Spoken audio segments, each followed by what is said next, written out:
Come with us on a journey into the unknown, the unexplained, and the unbelievable. We will test your senses and challenge your beliefs. A world where science and religion clash. Or do they? You will meet real people and hear real stories, but you will not believe. You will witness strange sights and hear strange sounds, but you will not believe. This is the New England Ghost Project. Welcome to the nightmare. Good evening, everyone, and we're back. Yay! I am Ron Kolek, your host, and welcome to Ghost Chronicles Next Generation. And I'm here, of course, with the blonde Bombshell. It's a long story. We're not going to go there. We're not going there? Damn, that was my best line.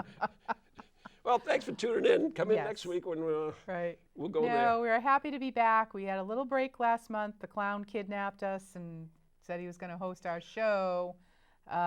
So once we get out of that, that was really decided cool. to come back. That was really cool, by the way. So we were at the Ocean State Paracon, what's her face and myself. And What's her face? Tiny. Yeah, and there was like this badass clown behind us, in front of us, whatever. And I came up with that idea. It worked out really well, didn't it? Ron came up with that idea. He did. It was a really good idea. We even had Mr.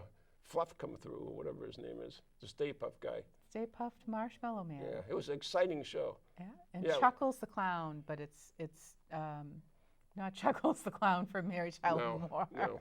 It's Clown with a K.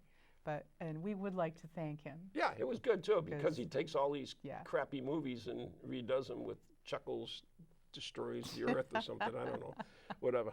And last week's show, of course, we had Jeff Belanger on, did we?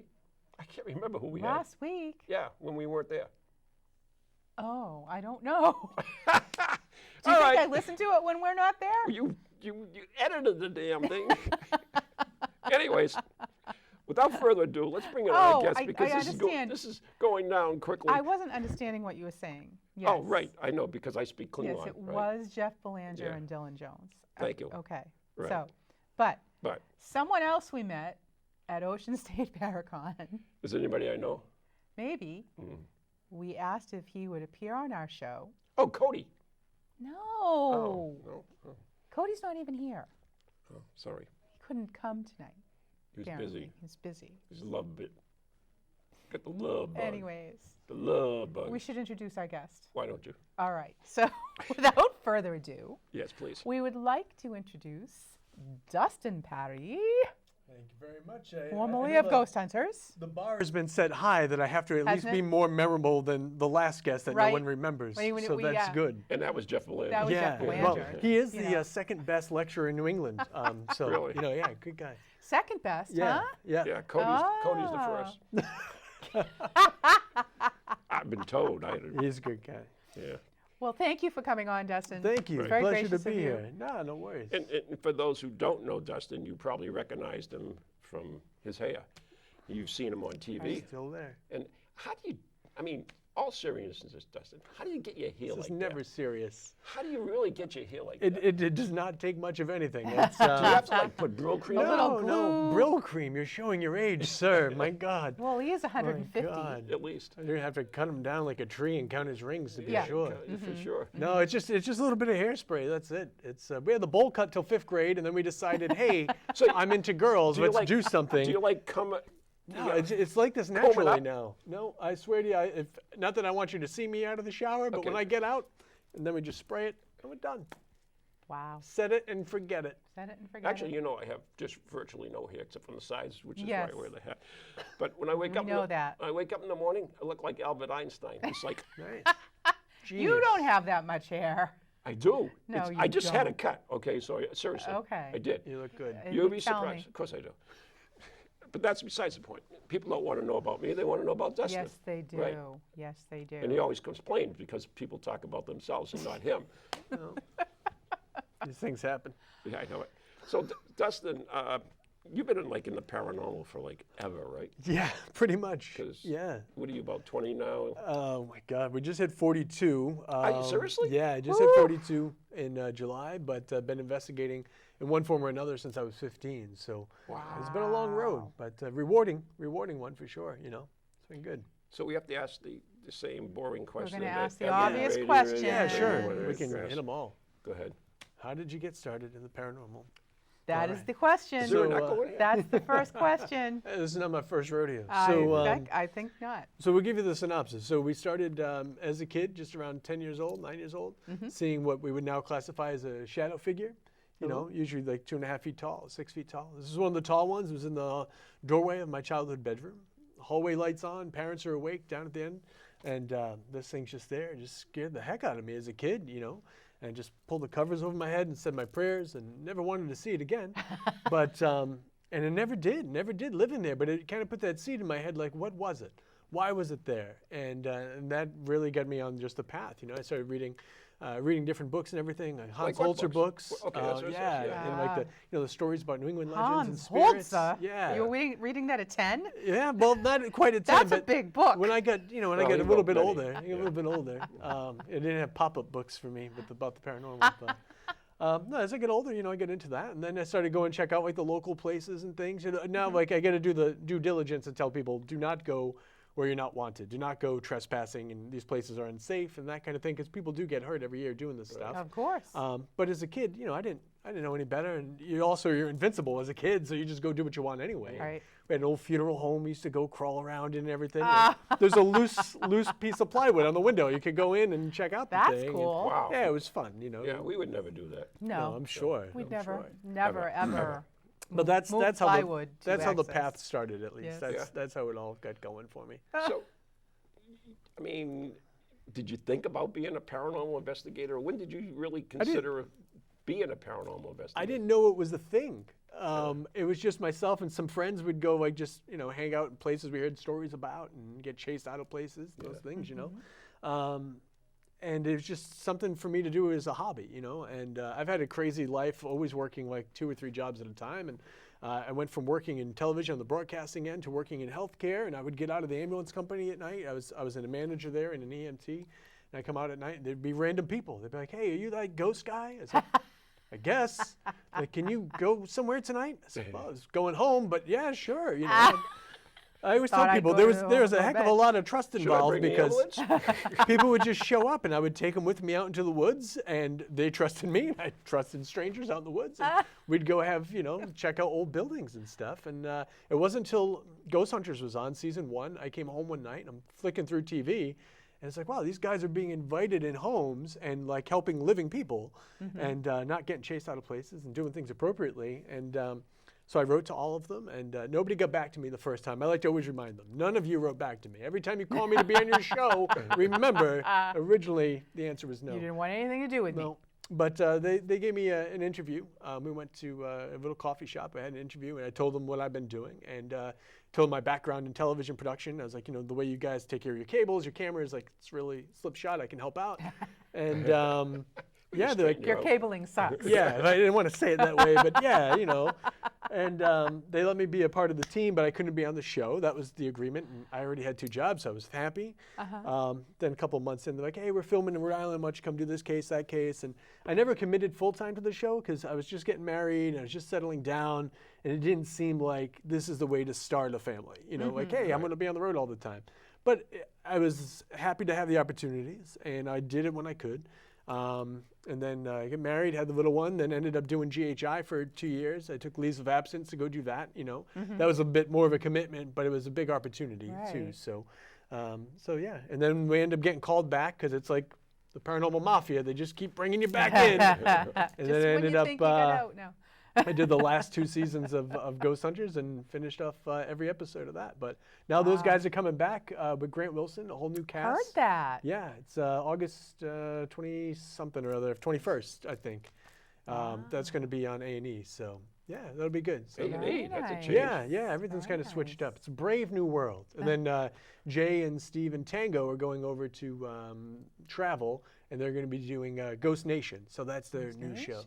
So yeah, so That's it's all doing intriguing stuff. because the Travel Channel is all paranormal pretty Yeah, much, and yeah. A&E I guess is. They're starting to add some programming and stuff. It seems, yeah. Do you think? I mean, there are a ton of shows on, especially with Travel Channel doing what they're doing. Right.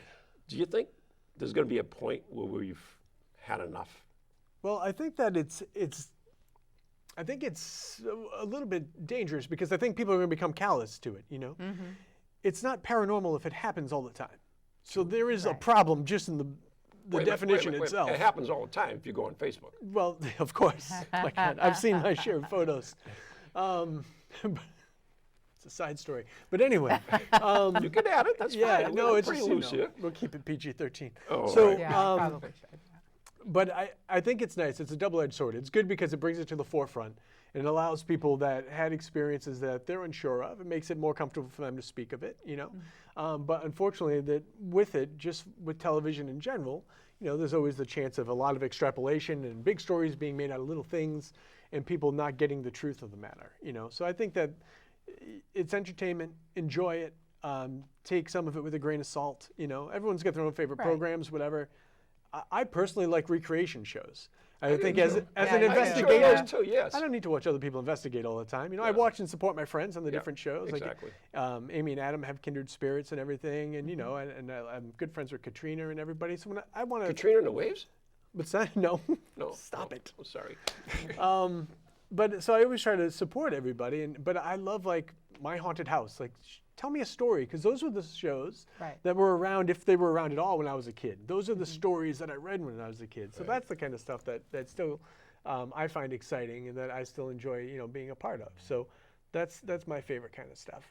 All right, I'm trying to see over her head. That's she's supposed to be tiny. I'm not really sure. I was peering at the teleprompter because we do have a question. We have a question. We have a question. Should we answer it? Well, maybe. Or should we say no? Maybe. We can answer Go it. away. John would like to know why did Grant leave Ghosthunters? Whoa! So here we go. Grant had left. He was kind of just wanted to focus on his family time a little bit more. Understandable. He's so talented. So he's a musician, he's a composer. So he was working on his piano stuff for a little bit. He also ended up getting involved with a company called Rather Dashing Games, and they're making board games and everything. Rather Dashing? So, yeah, he went and did like a whole new side project, you know? That's awesome. Yeah, so he's quite the Renaissance man. So he went and did that stuff for a while, you know? And he still investigated. We do events together and everything, and now he's bringing the show back, so. Oh, that's kind of cool. Yeah. I remember when I first got involved in this many, many, many years ago, and I'm telling one of my stories, sorry. That's right. Yeah. But we were on the show called The Mary Omarosa Show. And we were in Brookline, and we were being satellite linked to New Jersey, where the studio was. And Maureen and I were on this show. And then in the second half of the show, we did our thing. The second half of the show, they had this group on called Taps. It was Grant and Jason. Yeah. And that was actually the first time I had ever heard of Taps. And they talked about themselves, how they have a pretty well world network and everything else. And I said, wow, this is pretty cool. I mean, there's, you know, they've got a lot of people that are you know, pretty reputable at doing this stuff and everything else. And that's when I first looked at it and realized that there were other people out there doing this that what I was doing at the time. So, but, you know, if you went on the internet, which is fairly new back then, I mean, theirs was a big website. Oh, yeah. And I'm trying to think of what else was. Oh, Jeff Belanger's Ghost Village was on at the time. And yeah, that was before your time, though, right? No, I was around. It was interesting. Somebody the other day was sharing screenshots of the old TAPS website. And it was just so weird to see. And like I get chills when I first looked at it. I'm like, I remember going here to find contact information to see if I could like work with these guys, you know, and just all these years later, it feels like a lifetime ago, you know. But I was very blessed. Like what an incredible opportunity. You know, I would just go out crawling around, like checking out old buildings and just trying to see what I could see. And then to be invited to be a part of the show, and then to be able to go overseas and you know, I've been to 20-something countries, like, and sleeping in castles and things like that. Is that because they kept throwing you out and you had to go find another country? That's right. So you're partying too hard. You're out of this country. You're done here. But yeah, it's nice to look back and have like a full passport and you know all the stamps and all the stories and amazing times. Really cool. Do you have a favorite from the countries? I fell in love with Ireland pretty quickly, just because it's like a nice fairy tale land. Like everyone's so nice and relaxed, and like it's a very different culture. I mean, so many different parts of the world. You know, you travel around, but places like Ireland, Denmark, Sweden, the people are very kind, very trusting. Like they look out for each other, And then in different parts of our country, I find that too. But I kind of feel like when you start to come back home, when you get close to Rhode Island, Massachusetts, New York, it's very much about me, get out of my way. Yeah. And I'm like, man, I kind of like the quietness, and I liked Italy because I'm a boy that likes to eat. So Italy was really good to me. I think overall, though, Prague probably was my favorite overall place just as a tourist. To see the architecture, to kind of immerse yourself in the culture. We were in each country for like 2 weeks at a time. Right. So you get 2 weeks at a place, you film 4 days each week, but then you get a little downtime. And it was really a remarkable place. What'd you do in Prague? Because that's absolutely my bucket list we did some castles out that way, and sometimes you'd stay in a city and you work just in the outskirts, you know. Right. I remember we did Castle Huska, which wasn't too far from there. That was a good story. That was a good place. Yeah. My favorite thing of the whole time was being in Prague was how different the culture was, like from daytime to nighttime. And seeing the tourists and stuff during the day, like enjoying the architecture. They have this great medieval church. And at the top of the hour, there's a tiny little representation of death, this tiny little skeleton, and he rings a bell. And then at it's amazing though, at the top, they have all this wooden saints come through and like turn at the top of the tower, and everyone gathers around to watch it. You know, it's great. And then at nighttime, it's quiet, and people come out and play violins, and it's just beautiful, beautiful city. It really was very interesting. Nice. Yeah, I loved it. Very cool. Wow. That's definitely a bucket list. The bridge they have there is. The Charles Bridge. Yeah, beautiful, awesome beautiful bridge. place. Awesome stories. The whole thing is loaded with paranormal stories and everything else. I agree. The culture is great, and just the people are really nice. And you get gelato everywhere you go. Gelato. There's like tiny little ice creams, and you don't feel like a pig. It's like, oh, I'll have a triple, and it's still like the small cone here in America. So like, oh, I'm being a good boy, you know. And you get 3 flavors, so you're very happy. And yeah, it's good. That's funny. So one of the reasons you do this, do you think it's because you get to go to cool places? I mean, do you like history? Is that part of what it is? So it's interesting the way life unfolds. Like, you don't even realize what the foreshadowing is until you get to your destination. So when I was in high school, my favorite subjects, when you finally get to take electives, like the end of high school, I enjoyed psychology a lot. I loved sociology and death and dying. And then to be able to travel, I mean, I had studied different cultures and the way they perceive the afterlife and how they prepare the body and all these things. And to be able to travel and to see that actually in the different places, you know, and it wasn't just about the spirit communication for me. I've never been like I hate the scary part of the paranormal. Like, I don't need to wear the black t-shirt and yell about demons and like, I love the reality of the fact that in each one of us is a living energy, is our soul or our light or however you want to see it. And that after the body, the human experience ends, that goes on to somewhere else. And the fact that you can, every once in a while, just catch a glimpse of it, get a brief recording of it, or have that interaction, to me, that's what the magic was. And that's what I wanted to focus on, you know? And I get like, you're originally at the client's house, you try to bring them some peace of mind and stuff, so you have to document, you have to record. And then on the other side, you're making a television show, so you have to show people the story, and you have to show them the things. But to me, I was just like, when I go investigate now, I don't need all the bells and whistles. I don't want to sit all night staring at a K2 meter waiting for it to light up to red, because what the hell does that mean anymore? Can you light it up to red? Good job. Like, you know. Congratulations. What I want to do is to be a part of that moment and to witness that and to listen and to feel it. And, you know, there's one guy I jokingly called RoboCop at one of the events I went to. Nice enough guy. But there's one of these guys or ladies at every event, you know, like the fishing vest, here's all my batteries, here's my IR illuminator, here's my shoulder-mounted camera this way, and then the other one going that way, and then the glasses that are also recording. I'm like, yeah, if anything appears, my money's on you to be the person to catch it. But can you say you actually witnessed it? Can you say you were a part of it, you know? And that's the part that really blows my mind, because it's such an incredible, really sometimes a once-in-a-lifetime opportunity. Unless you do these things regularly, the chances of you just coming across a ghost are so slim to none. But if you do this a lot and you're around these things a lot, obviously your chances increase. But to belittle that moment down to this lit up to red, it's just, and I get it. And I try not to fault people for it, because I can see how it's exciting if you don't think about the bigger picture and you don't do this all the time. But if you do, it's such a bigger conversation. and they would never let me have that conversation on TV. I tried to talk about it, they just edited it out because I get it. It's not a documentary. Right. It's entertainment. You know, we need the wow factor. We need the scary moment. We need the, you know, the funny thing. It's like, fine. But I was always hoping in doing the television show that somebody out there would want to talk more about that. And then, you know, thanks to the advent of social media and all that stuff, that's given me that platform to still carry on those conversations and take it beyond the paranormal to doing my motivational work and just trying to get people to do more because things. of that, you are into your motivational stuff as well.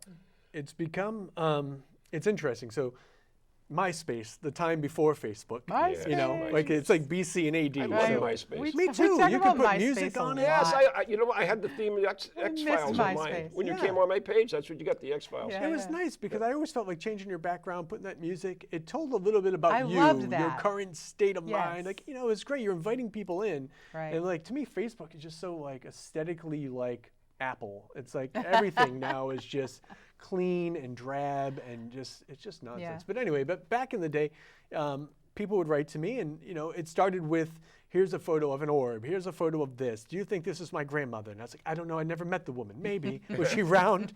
Like, but she light up. Did she light up a lot at night? Round and fuzzy. But it went from that to, because you're on TV, people think you know the answers to things, you know.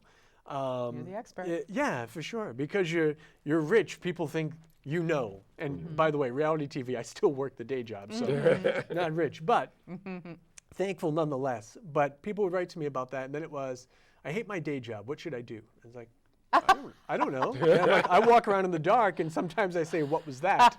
I'd say that's not your career move, but you know. But I just told people, like, listen, like, you want to be an actress, you want to be a singer, a songwriter.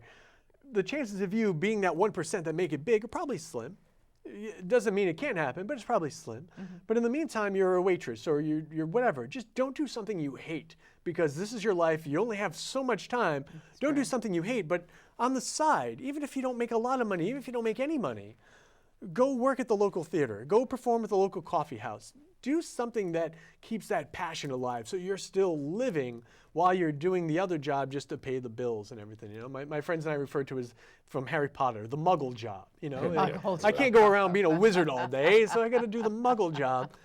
But then it allows me to do the other things that I want to do. And I think that's important. And I still try to get people motivated to do that kind of stuff. So do you, I mean, how do you do that? Do you have people come to you, or do you like do seminars? I mean, how does this go? So a lot of it comes out in, like, my earlier books were paranormal books, and then my later books were kind of a little bit of everything. Yeah. Books. We've got books everywhere. Still writing more too. I love to write. I love a good turn of phrase. I like a little story here and there, and I put a lot of motivational moments in my books, in my writing. You know, and a lot of comical things and. But a lot of it comes to. I thought you were very serious. Slow down. I did a 60 video series on YouTube. It's called Hey, Got a Minute? And because my brain is so wonky, I couldn't just be like, hey, you can do this. You can be a better person. Like, I wouldn't watch that.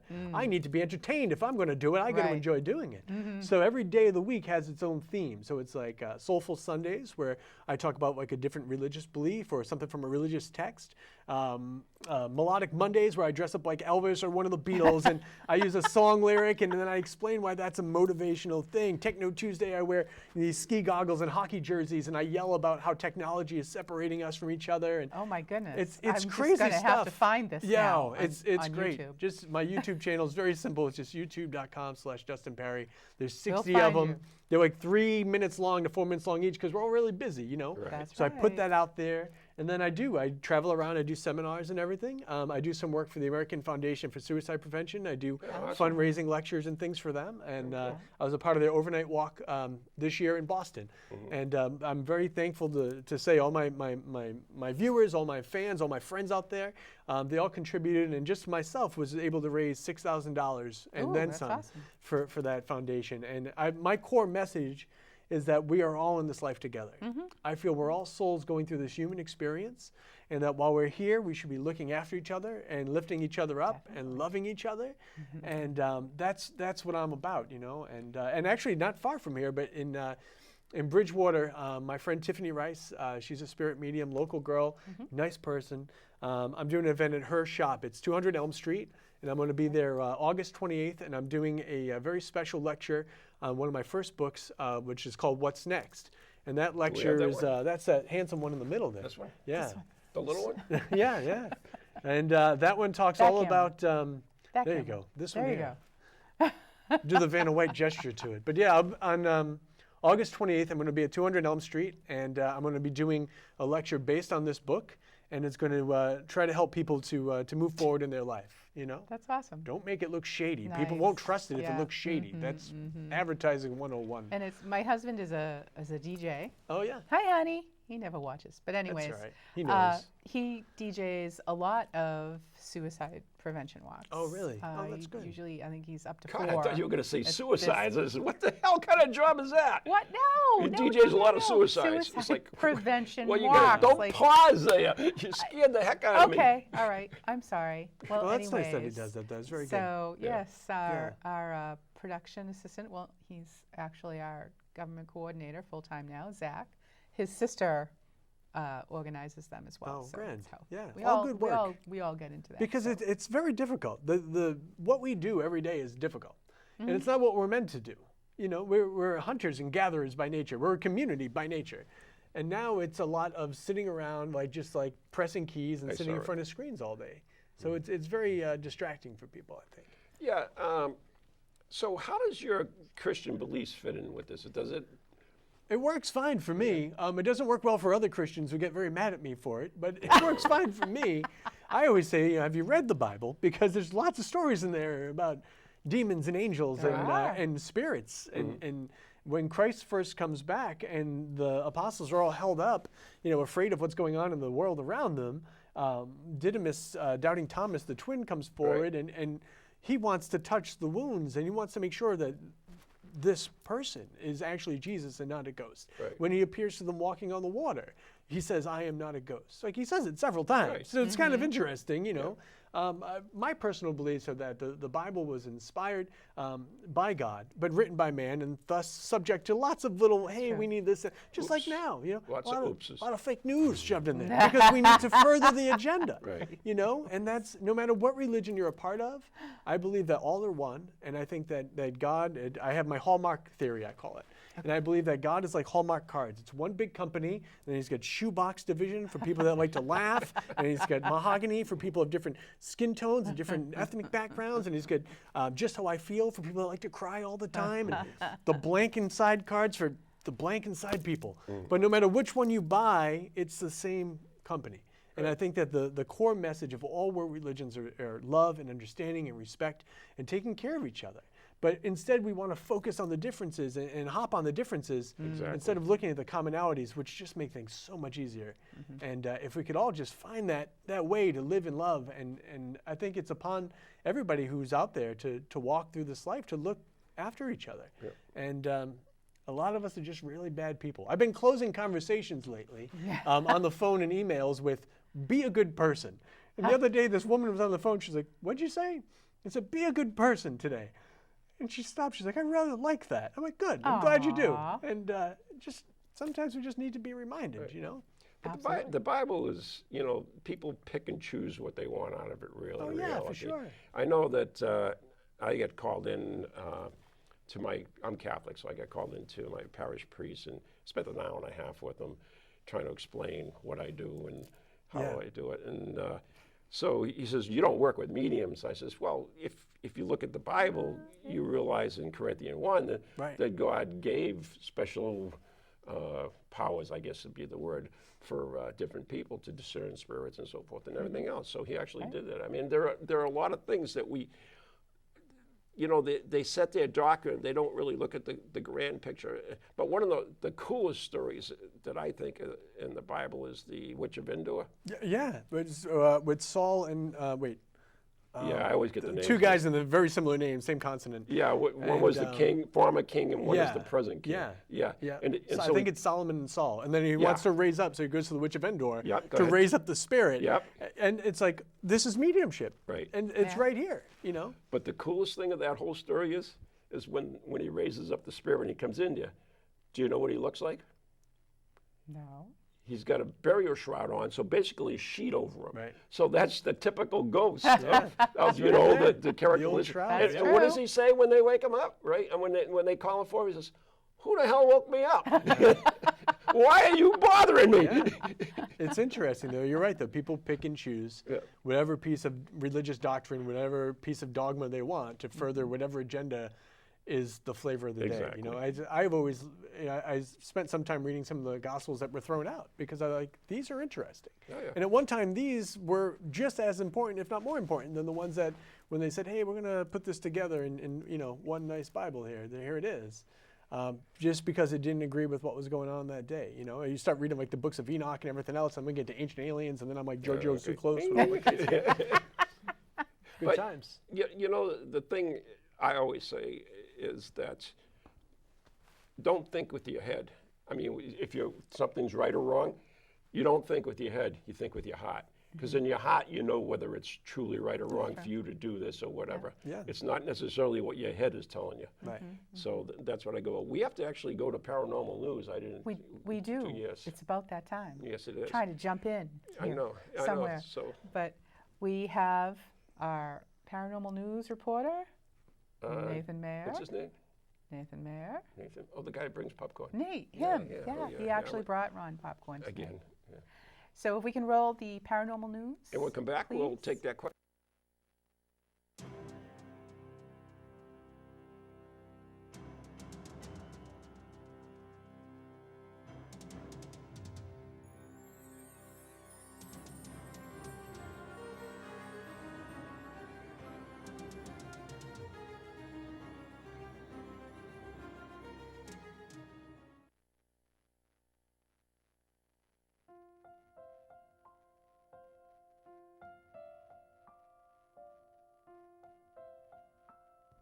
Celebrated paranormal author and researcher Rosemary Ellen Guiley of New Milford, Connecticut passed away peacefully on Friday, July 19, 2019 in Woodway, Washington, surrounded by a loving family. Rosemary was the author of over 65 books on paranormal, occult, and metaphysical topics. She produced a series of single-volume encyclopedias on topics as diverse as saints, demons, ghosts and spirits, witchcraft, magic and alchemy, vampires and werewolves. A popular lecturer, Rosemary made many appearances over her career at paranormal and metaphysical conferences and conventions. She was a frequent guest on many radio shows. Rosemary appeared in many television documentaries. She was awarded a Lifetime Achievement Award in 2015 from the Upper Peninsula Paranormal Research Society in Michigan. Rosemary was born on July 8, 1950 in Fort Lauderdale, Florida, but grew up in Shoreline, Washington, where she attended high school. She earned a Bachelor of Arts degree in journalism from the University of Washington and went on to work as a reporter for the Oregonian and the Seattle Times. Before embarking full-time on her writing career in 1983, Rosemary worked for IBM. Rosemary served on the boards of several organizations, including the National Museum of Mysteries and Research and the Foundation of Research into Extraterrestrial Encounters. She was also the consulting editor for Fate magazine. Rosemary founded Visionary Living Incorporated, and in 2001, and through it, published much of her work. In 2015, she expanded Visionary Living to promote and publish the work of other authors. Rosemary enjoyed travel throughout the United States and Europe. Though her work kept her on the road for much of the year, she always looked forward returning home. She maintained a vigorous exercise regimen. Through my paranormal excursions, I did cross paths with Rosemary Ann Guiley twice, both at Cape and Islands Paranormal Research Society events, led by its founder and president, Derek Bartlett. The first when Capers did free monthly lectures at Cape Cod Community College in Barnstable, Massachusetts, where she gave a lecture on demons in 2009. The second was in 2010, when Capers hosted the Haunted America Conference, which had a vampire theme, probably due to the popular vampire film series being released at that time in cinemas. Since she had an abundance of books that she authored to bring from her car into the venue, I helped her out with that task. The following are some remarks people have made to honor or pay tribute to Rosemary and Alan Guiley. Keith Age, I'm at a loss for words. My longtime friend Rosemary Ellen Guiley has passed. R.I.P. Rosemary, fly high and free. Keith and Sandra Johnson, truly the loss of a dear friend. Rosemary made 3 appearances on our show, Ghosts Are Near. She was such a sweet soul. Andrea Perrin, the world has lost a mighty spirit and truly brilliant scholar. She is loved and will be missed by countless souls. Dave Schrader, she is a very important voice in the paranormal world and one of the most prolific authors. Rest in peace, Rosemary. Grant Wilson, her heart was one of the best, always gentle and kind. The other side is lucky to have you, Rosemary. John Zaffis, she is a legend that will live on in many of us. Rest in peace, my Roro.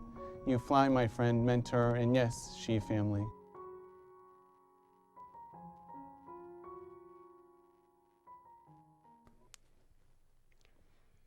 Yeah, she was God probably bless. the #1 woman in the paranormal, without a doubt.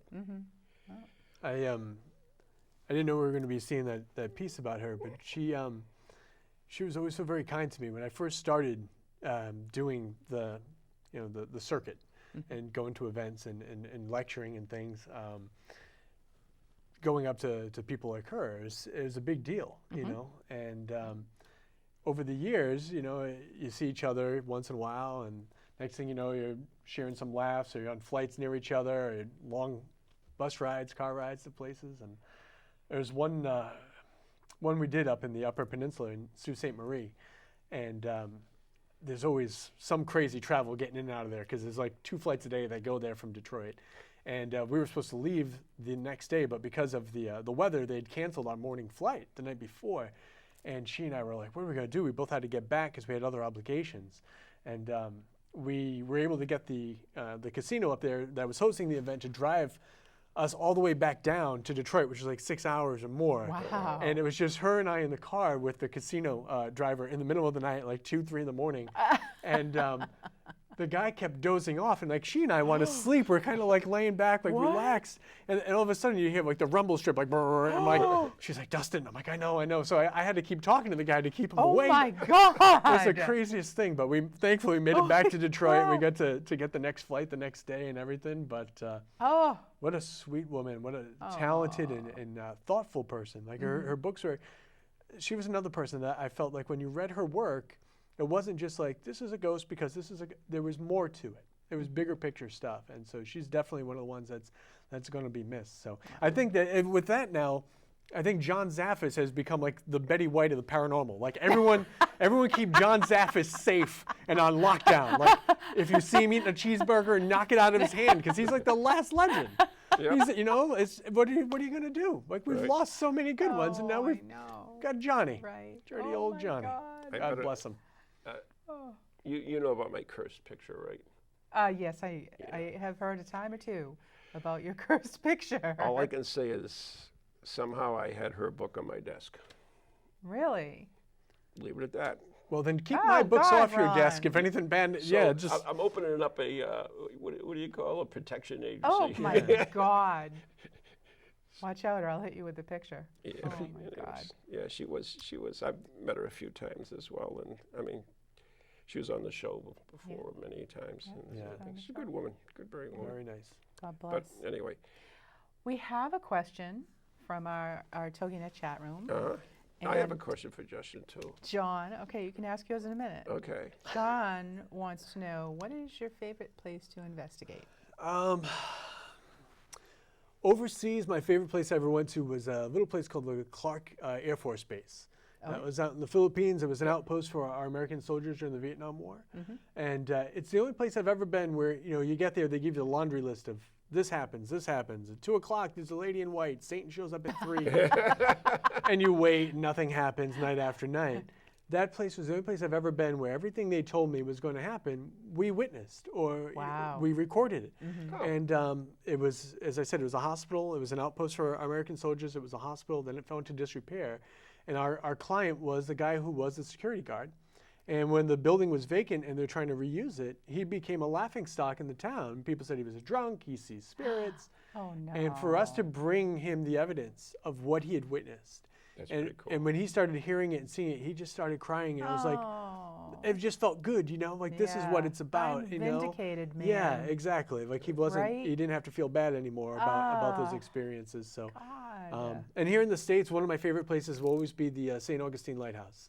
I saw we've had them on the show too. Right? Such a beautiful location. Yes. Lighthouse is just magical in their own right. Oh, it's beautiful. That was the first time I've seen an apparition. So. Right? I'm sorry? You know I'm big into lighthouses. No, I did not. I'm on the board of directors of the Friends of really? Portsmouth Harbor Lighthouse. And nice. I've investigated probably a dozen of them. They're wonderful.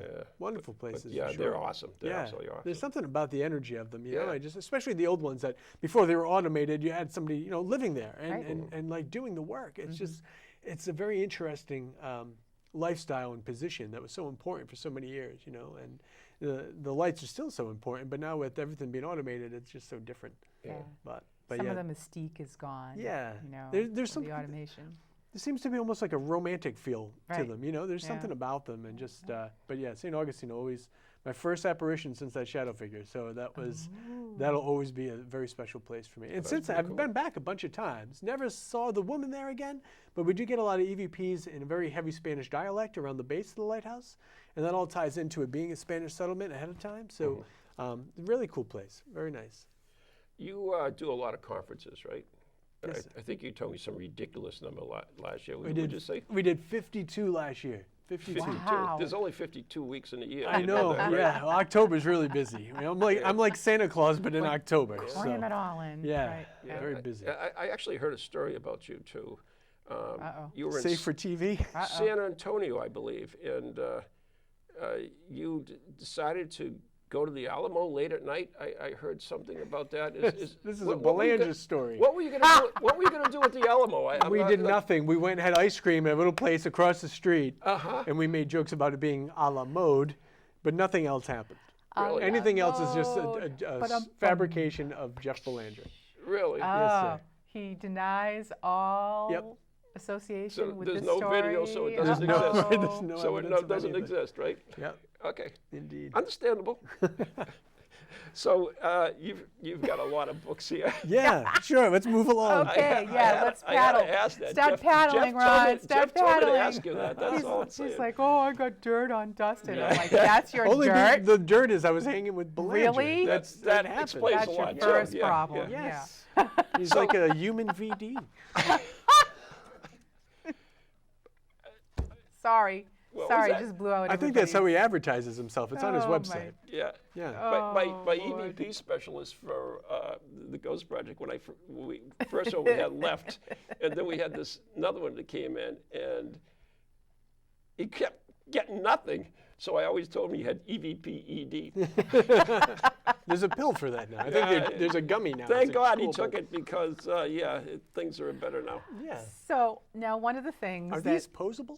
No. Oh, be careful. No, Prudence is not posable. Then why is it segmented? She's it looks like glued you back should be able together. to. I glued that together. Well, her hands used to come off. I'm and then glued together too. And then they really came off and broke, and Ron fixed them. Ron fixed them. So my question, because when I was reading your bio, refers to your surgical company. Oh yeah, the Tell day us job. about. I want to hear about The Muggle struggle. the Muggle thing. So, as I said, I worked for in media for many years, for CBS and Fox News. I worked in radio, and then I got into healthcare. And from working on the ambulance, I ended up working at an oral surgery center, facial oral cosmetic surgery. Oh, yeah. And was their anesthesia technician for more than a decade. And I still work there.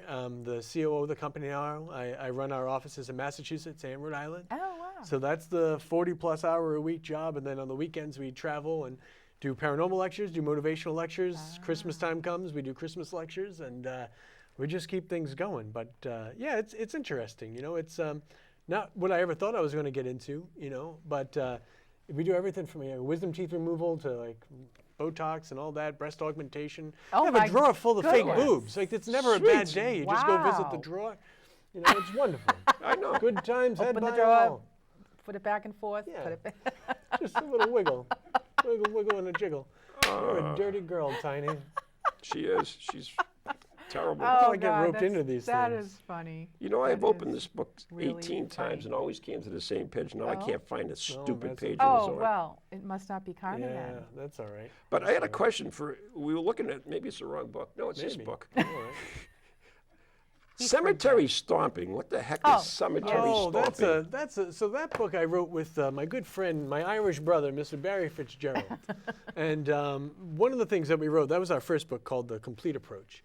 And so we wanted to talk a little bit about, yeah, that's it. This is it here. See? Yes, There very you go. nice. Oh, Oh, don't take out the there's chair. a lot going on, yes. So anyhow, that one's there. We wanted to write a little bit about different people's approaches and the way groups get started and things like that, you know. Because I personally am not one to ever go investigate cemeteries and such. I know there's some great Yeah. stories of apparitions and residual stuff. I always think, Nah. can you imagine being dead and being like, you know what I'm going to do? I'm going to stand right here over the body. Just to hang out and Right. see who brings me flowers. Uh-huh. Like, it just seems like, if you think about it that way, so in a graveyard, you just get a bunch of people that are, forever tethered to their corpse? That just Little doesn't seem to make chain. much sense. So I always feel like, I love cemeteries. I love reading the old Me too. epitaphs, and there's just so much, Oh, yeah. it's like a nostalgic, weird little happy place. We And did- there's no people there to talk to, so no one bothers you. I love it, yeah. I put my music on, and I just wander around. We did not have a cemetery tripping tonight. Usually I do a cemetery tripping Oh, yeah. segment. And I have a Facebook page called Cemetery Tripping. It's so nice. And I photograph old graves. So usually I have that on tonight, but we had a tribute. That was so nice. That I- was Oh, we had I- Dustin on. Forewent Yeah. the But cemetery tripping. I think but it's important though for everyone and as a culture, like not forgetting those who went before us. You know, like one of the things I always taught my daughter because she'd come walk with me, it was like, you know, if we see a flag that's fallen, you pick it up and you put it back in the holder. Mr. You know. Kolek does this all the Yeah, time. you said like the flat stones sometimes get really dirty. One of the graveyards we visit a lot has a water pump. So you go and you fill up the thing, you can go clean off the flat stone. Even though we don't know who they are, and maybe there's no family left to come and to take No. care of this anymore, you know? But I like to think that those little acts of kindness add up in some great go. cosmic way, you know? Get another feather for your wings. So yeah, it's Oh, look at it. it's nice. And to counterbalance the horns. That's Also right. good. Hold also up your, the good. horns hold up your halo. Yeah. So cemetery stomping, is that an Irish term? Is that how where Yeah, that I know, came he's so Irish. I've Who knows what he never was saying heard half of the I've time. never heard of it before. That's what Yeah, kinda changed. that's part of that Irish brogue. It gets the ladies all excited, you know. Oh, it does. Anybody with a foreign accent does. Yeah. does. Steve Carson comes over here every year and he's like, "Oh, please." Yeah. He's not that good. No. But think about it. If you go to Oh. another country, you're the rock star. People love you, Yeah, I don't right? think so. No. No. The English accent doesn't quite do it. Yeah, it doesn't So do it. paranormal rock star. Oh yeah. Where well, did thank that you. I come haven't called from? that in a while. Where did that come from? That came from an interview I was doing with a gentleman named Mike Roberts, and he was interviewing me for a magazine that he had, and I was overseas, and I was talking about the struggle of trying to be a husband and a father and a provider of the family, but then also having to be so far away from home all the time, and we were talking about being on the road, and I was, we go 6-8 weeks at a time sometimes with GHI. And he said, well, when your daughter gets older, you can tell her, your dad's a paranormal rock star. And I was like, that's kind of interesting, And then it just started coming about, and so that's good. Lately, we've been calling myself the Steel Unicorn because I'm magical and mythical, Steel but yet unicorn. very masculine. Oh, wow. Yeah, so Okay. because unicorns All seem to right. be feminine. Look, even he's Ooh, getting there hot we- flashes. Whoa, wow. It's nice. There we go. But then, man. but here's the other thing, though. I'm very Wait a minute, multifaceted. Let me pick my feet up. Yeah, get comfortable. Make more room in your trousers. It's getting pretty, So pretty the other deep thing, over here. The other thing is, because not all days are magical and wonderful. People are like, oh, you're on TV, everything must be great. I'm like, it's not all sunshine and rainbows and lemonade in my world. Trust me. There's an hour and a half of traffic each way to the office, and I sit there and I press buttons like the little monkey all day. It's not fun, But so sometimes I call myself Trying Turtle, just trying to make the world a better place, trying to help people out, trying to Trying do what you Turtle? can. And some days it doesn't work for old Trying Turtle. And you just have to Okay. go back in the shell. And I have one of my videos on Hey Gutterman is all about shields and life support in Star Trek. And just when things go bad in any version of Star Trek, You shut everything down except shields and life support. Right. You just protect yourself and go. stay alive. There you go, Russ. Until you can go forward. Russ is a Star Trek fanatic, See? our Yeah, director. he actually has a Making TV fans, show called Trekkie Talk. Oh, nice. Yeah. Grand. Talking Trek, Whatever. not Yeah, Trekkie he's talk. Same dyslexic sometimes. These things happen.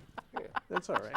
If I said it right, no one would think it would be me. Yeah, Right. this is also true. So I actually have a paranormal question for you. You Sure. like talking paranormal, or do you just? That's all right. You got to dance with who brought you. Right. You got to dance with who brought you. I mean, I still love it. I love the field. I Right. just hate the nonsense that's been heaped I upon don't care it. about the nonsense. Then I let's mean, talk about what's real, my friend. Yeah. So this is kind of a real question. All right. It's what you believe, I would think, because you talked about cemeteries and people dying and hanging around, right? Yeah.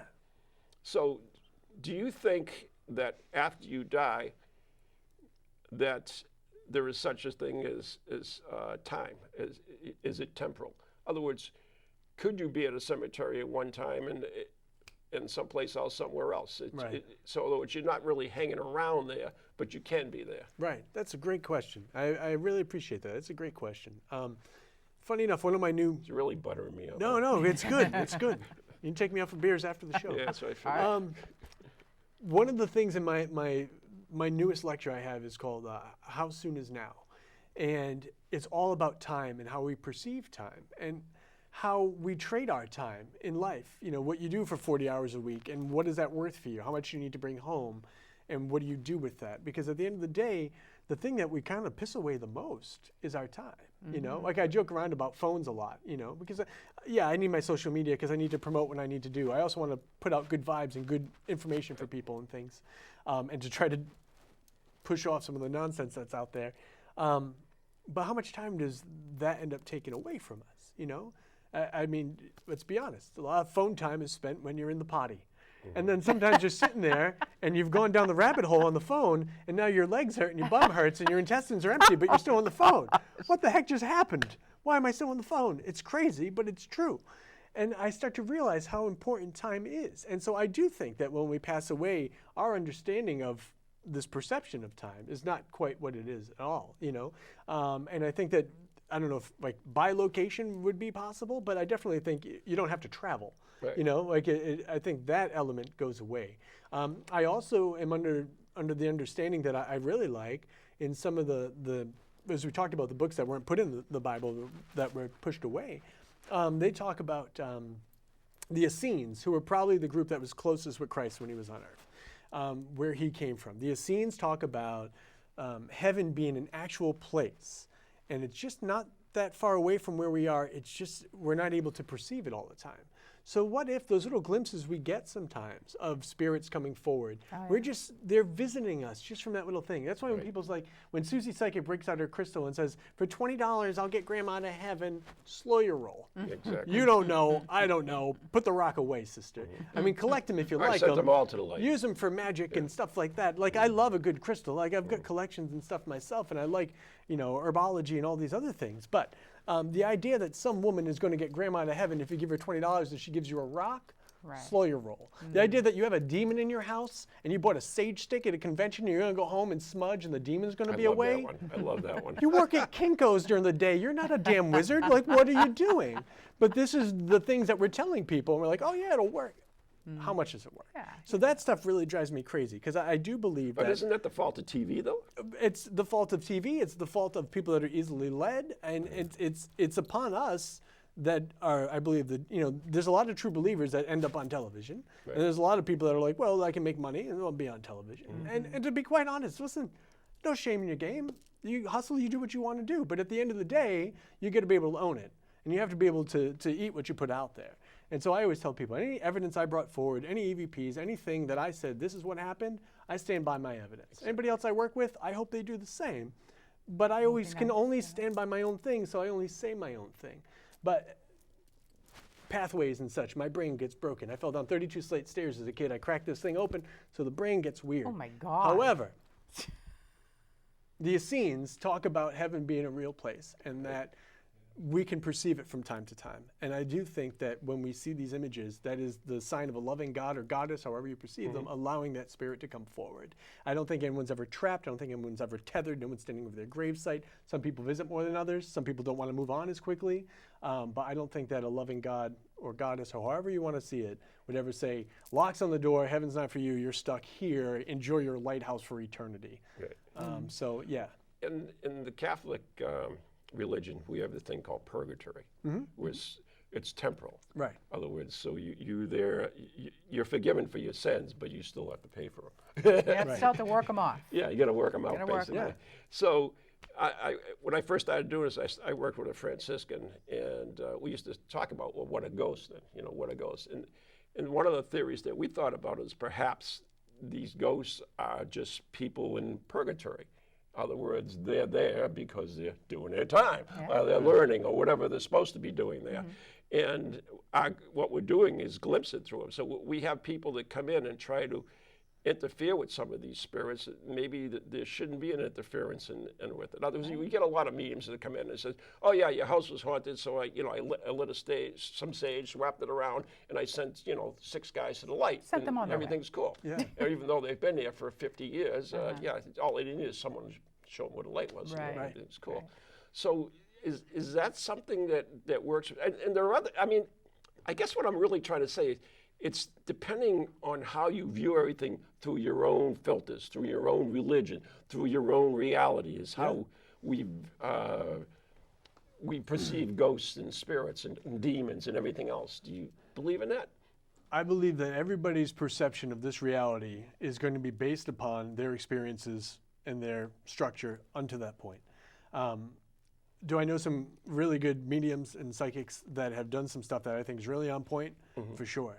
I know some people that I've seen just stop somebody and give them a reading because they need to give them that message, not because they need to collect $5. Right. Wow. I was like, real deal stuff. Right. I believe some people do have that ability. Oh, I do too. I'm not for trying sure. to say that. No, and I know okay. you're not. Yeah. I'm just prefacing the rest of the crap I'm going to Okay. say. So I believe that for sure.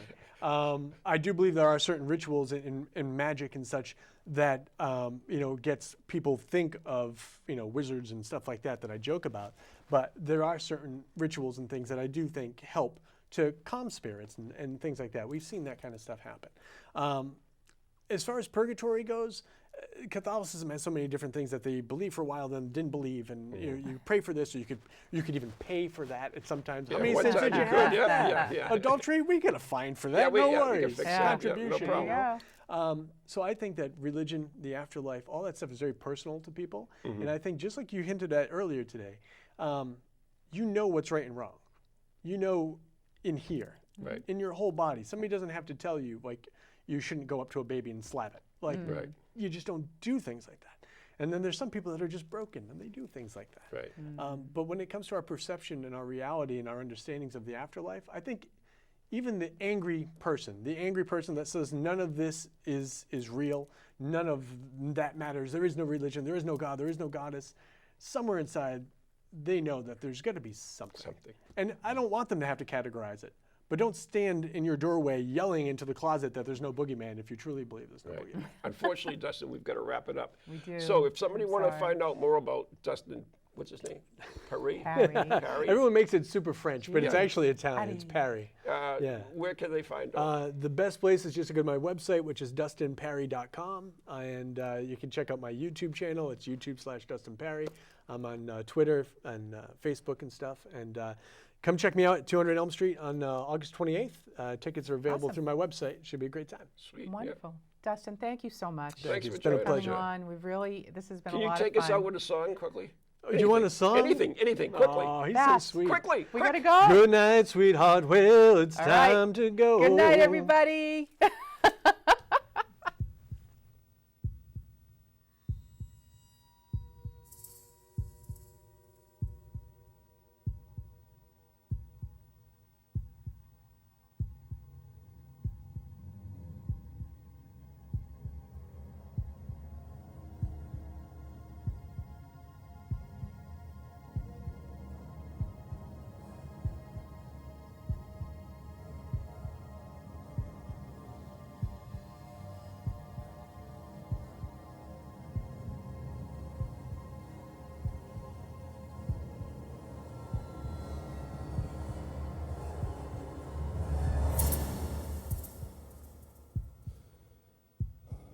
From ghoulies to ghosties, long-leggedy beasties, and things that go bump in the night.